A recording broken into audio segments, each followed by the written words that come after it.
So now we're going to look at gross profit margin. And the way we do that is by going to the profit and loss report, and we look at the actual gross profit, which is the total income minus cost of goods sold, and we divide that by the total income. This is going to give us a percentage of what the actual gross profit was. So we have 8575 divided by 61,000. We multiply that by 100, and that gives us 13%.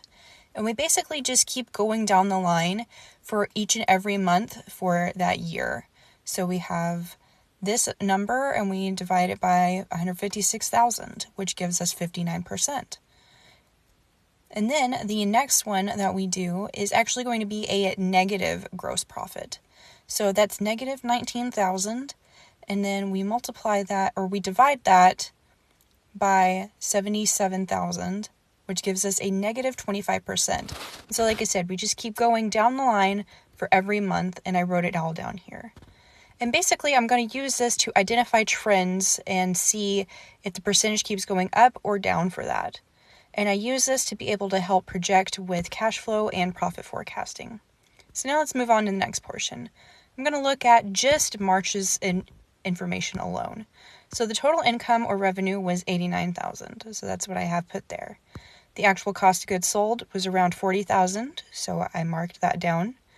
The fixed expenses was about $4,500 and the variable were $800. So I take the actual revenue and subtract it from the cost of goods sold, the fixed costs, and the variable costs, which gives me an income of $44,000. I keep doing that.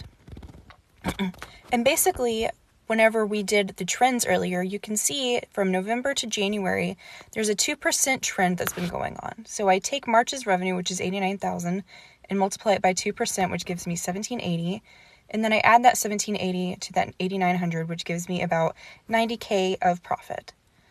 So I take that and I apply that also to the cost of goods sold, because with revenue is going to come probably higher cost for cost of goods sold because you're getting more jobs. And so everything kind of goes up by 2% except for your fixed costs, because those are fixed. But I kind of projected this forward to be able to figure out what May is possibly going to look like depending on the numbers